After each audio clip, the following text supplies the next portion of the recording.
Bonjour et bienvenue sur Technapal, la Tech à Papa. Alors aujourd'hui, une vidéo pour vous parler d'une fonction que Luban a rajoutée parmi les innombrables fonctions que possède Luban. Alors, si vous ne connaissez pas Luban et si vous voulez aller beaucoup plus loin, vous pouvez retrouver sur ma chaîne, je mets en description, un lien vers une formation complète, vous voyez apparaître ici à l'écran la vignette. Mais quelle est cette nouvelle fonction? Eh bien, vous avez déjà vu certainement passer ce genre d'impression, où on a un modèle en 3D et un contour duquel part toute une série de fils. Alors, je ne vais pas faire ici une vidéo pour vous expliquer comment régler ça dans le slicer, mais je vais faire ici une vidéo pour vous expliquer comment générer ce genre de modèle à partir de n'importe quel modèle 3D. Imaginons que vous cherchez et vous avez envie de faire ça, mais au lieu d'avoir l'homme de Vitruve, ce que vous voulez vous absolument c'est Hello Kitty. Voilà. Imaginons, vous voulez Hello Kitty dans un string art. Et ben, je vous montre comment faire avec Luban maintenant. Alors évidemment, pour commencer, on télécharge notre STL et on vient dans Luban. Alors, en fonction de la langue où vous utilisez Luban, ici, moi, c'est en anglais, mais hop, je le passe en français. Vous ouvrez le STL et vous venez dans maillage ou en anglais mesh et slicer. Vous voyez ici, le modèle est tout petit. On peut venir grandir la taille du modèle. Pour ça, on vient choisir ici, au lieu de string, on clique sur modèle. On fait attention qu'on a une échelle uniforme et on vient augmenter la taille du modèle. Moi, je vais l'augmenter à 4 cm en Z. Alors, faut voir, faites attention à l'orientation. Voilà, comme ceci. On a une boîte avec notre Hello Kitty et déjà un peu de string, puisque c'est, vous l'avez vu ici, dans le paramètre string qu'on va venir gérer un maximum de choses. Alors, comme ceci, ça nous convient pas, c'est pas ça qu'on a envie de faire, il n'y a pas beaucoup de string, et puis il n'est pas situé comme on en a envie. On vient s'assurer que l'option string est activée, par défaut elle l'est pas, donc si vous ouvrez le modèle, vous verrez ça.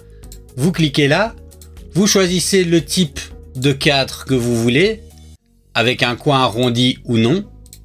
Hop, moi je vais mettre oui. Ça pourrait être un cercle, un hexagone, un pentagone.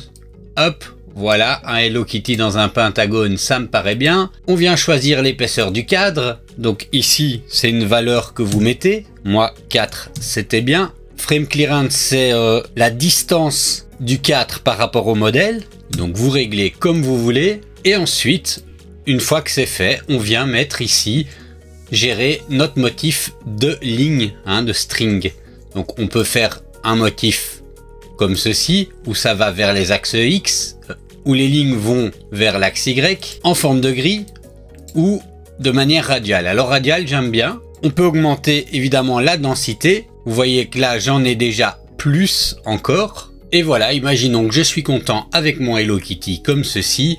Bon, je peux vous montrer un peu ce que ça donne. Si je fais une découpe, hop, on voit ici toutes les lignes, hop, donc là il génère et on voit les lignes qui sont générées et qui vont venir rentrer dans le modèle en fait, en fonction des hauteurs où on va retrouver des lignes. Alors une fois donc que je suis content avec mon modèle, je viens faire ici fichier exporté en STL.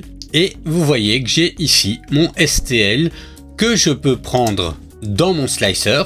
Alors voilà, vous avez votre petite boîte Hello Kitty en string art. Juste deux choses, si vous voulez l'imprimer, alors quel que soit votre slicer, il y a deux paramètres qui sont importants. La première, c'est que la hauteur de couche doit être en 0,3. Donc moi ici c'est Orca Slicer, hauteur de couche, ça doit être 0,3. Autre option qu'il faut avoir d'activer, c'est qu'on est dans un générateur de parois classique, pas arachné, et que dans solidité, on vient cliquer sur détecter les parois fines. Et autre paramètre, c'est au niveau de l'imprimante, donc ici par exemple sur la Bambu Lab, je viens cliquer là dans les paramètres et dans l'extrudeur, je viens vérifier que ici essuyer lors des rétractions est décoché. Et voilà, vous pouvez maintenant vous-même faire des string art pour autant que vous utilisiez Luban très facilement. Allez, je vous remercie d'avoir regardé cette vidéo et je vous dis à la prochaine.